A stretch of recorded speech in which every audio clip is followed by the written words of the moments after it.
So this is just some new features that are coming out. So redesign clearer trip information. We redesigned trip requests so drivers can more easily decide if the trip is right for them. Trip requests, including on Trip Radar, will now have a clearer action button to accept or match with a trip to help avoid accidentally accepting a trip they don't want. I struggled with this.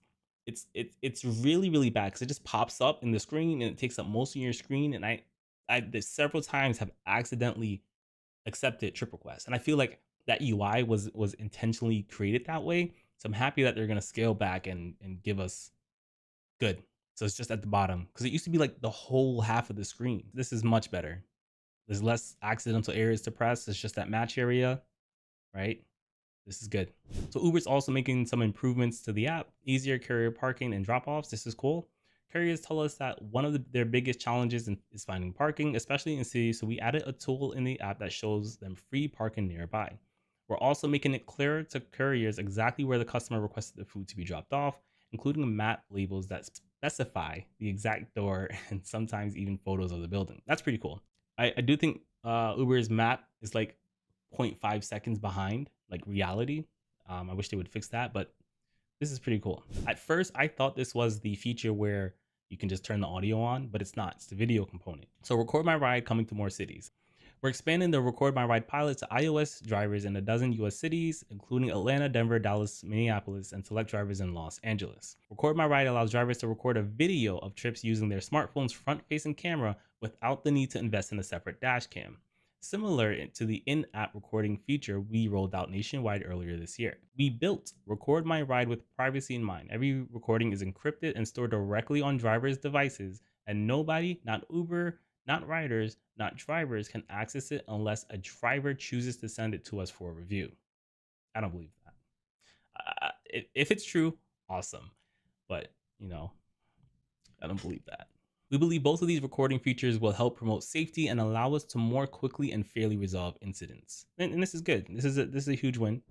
So comfort and safety of a big screen. Following our recent CarPlay integration, I wish I had CarPlay. Great feedback we received. We're now integrating Android Auto with Uber driver apps. Drivers using Android can now see demand heat maps, accept trips, and use on-screen navigation directly from their car dashboard for enhanced safety and convenience. This is cool. My car doesn't support Android Auto or CarPlay, and I would love to install an aftermarket thing for it, but it's not in the budget right now. Who can afford aftermarket CarPlay or Android Auto with what these are paying us? I don't know. Let's see what they cost. Android Auto aftermarket. Oh, they have one that you kind of put on the dashboard. That's not bad. 95. I'm not paying $95 for it. 60. I'm not doing that. I'd rather just wait until I get another car. You're right. Those prices aren't very appealing to me at this time. Improve map clarity. We created sharper route lines with clearer map markers for pickups and drop-offs and animation that more clearly shows the trip direction. Okay, I mean, it is better, but I still think Lyft's is better than both of these. It's still a little clutter. They're trying, but there's some clutter involved here. Real-time navigation feedback and alternate routes. Drivers continue to cite inefficient routes as one of their biggest pain points. Starting in December, drivers will have the ability to post real-time traffic and route information that would be visible to other drivers, making the experience better for everyone. I'm not doing that. I'm not taking the time to update. Only if there's like a huge accident will I take time to like update something. In addition, drivers have access to automatic information on roadwork, crashes, and lane closures sourced from TomTom. I haven't heard that in so many years. And would be offered alternative routes to avoid them. TomTom still comes out with maps. I wish they would just use Google Maps. Like, I don't understand why they don't just use the best service provider. I don't know if it's because it's too expensive or something. I don't know. Drivers and couriers should have the ability to request an additional review of account deactivation decisions, including the ability to provide new information to support their case. Our expanded in-app review center tells drivers and couriers why their account was deactivated. Great. Allows them to request an additional review of the decision. Awesome. And gives them the opportunity to share any additional information like audio or video recordings, which in many cities can now be done easily through the driver app. Huge win. That's a huge win. Protecting from false allegations. I've been accused. I have been accused. We have heard from drivers and couriers that they sometimes feel like Uber sides with the customers, especially when it comes to complaints that cause them to lose access to their account. I agree with that. We strive to promote safety for everyone who uses Uber, but the reality is that people sometimes make false accusations, often with the intent of getting a refund from Uber. This is facts.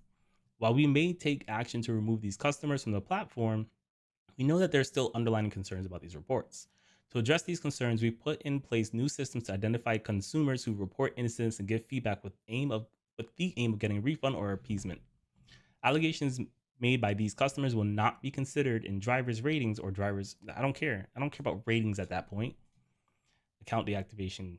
Man, I'm sorry, I got a little thrown there. Drivers or carriers' account deactivation decisions.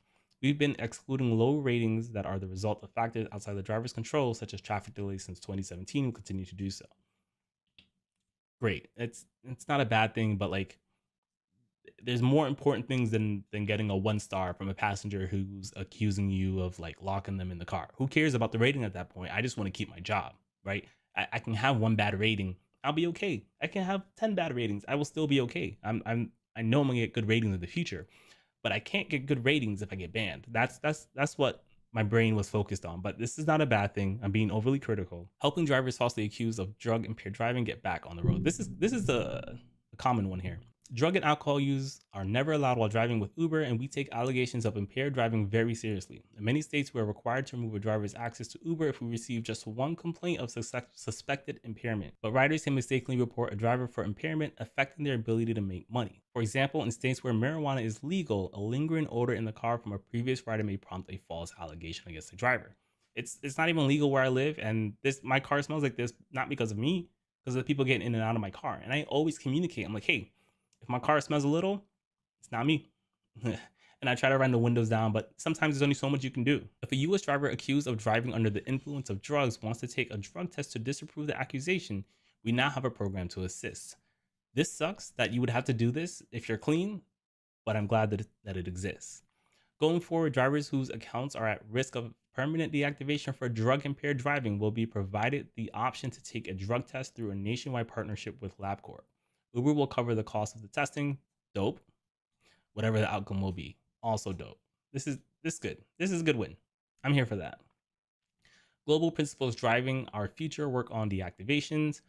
We know we have more work to do on this front, and we will continue to improve not only our underlying policies and technology, but our communication and transparency as well. As we do so, we want to publicly share our gold principles for account access, which guides us in this work. This is unusual of Uber. This whole article it feels like something I would usually get from Lyft, and I'm actually pretty proud of Uber right now. I'm pretty proud of them. Number one, drivers and couriers should be aware of the behaviors that can put their access at risk. Okay, so that's an education standpoint, I guess. Drivers or couriers who have been working on the platform for years have built trust with their customers in Uber. We should consider time on the platform and number of trips and decisions around access except for serious incidents. This is dope. I like it. I like that. There's some honor in that. If any loss of access occurs, Uber should be clear, empathetic, and consistent in our communications, and specific and transparent about the reasons behind our decisions, except where doing so poses a risk to other users. Okay. Outside of the most serious cases, drivers and couriers should have the ability to request a review of any decision that removes access for more than 7 days and can't be resolved on their own. Good. I don't. What did Uber even gain by kicking people off the platform without investigating? Save time? Like, you need drivers. The reason surges exist because they don't have enough drivers. So this might not be great for for all drivers, right? But I'm here to protect the drivers who actually haven't done anything wrong. I mean, I'm here for that. We should take a consistent approach by creating, reviewing, and changing account deactivation and review standards. I like it. But it's one thing to say you're going to do something and another thing to execute on it. So only time will tell, right? Only time will tell. Verifying riders. Next year, we will significantly expand our verification of rider identities to compare rider account details against trusted data sources or an ID document. Over time, we will inform drivers whether they are picking up a verified rider so they can have more peace of mind before accepting a trip request. This is on top of our existing verification process for riders who use certain anonymous payment methods. This is huge. And this is one of the main complaints by majority of the rideshare drivers I see on YouTube, is that there needs to be a way for drivers to be verified, right? Because a passenger to be verified.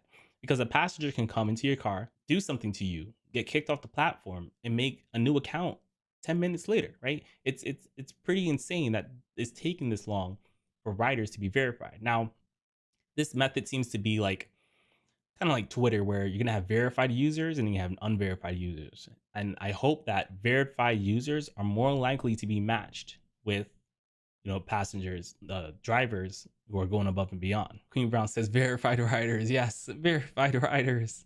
I'm here for it. I'm here for it. It's I think um, Uber's approach to safety is overall better than like Lyft's just like Women Connect feature. Like I do think it's necessary, but I think if you make the whole platform safer, there wouldn't be a need for Women Connect. We'll talk about Women Connect a little more.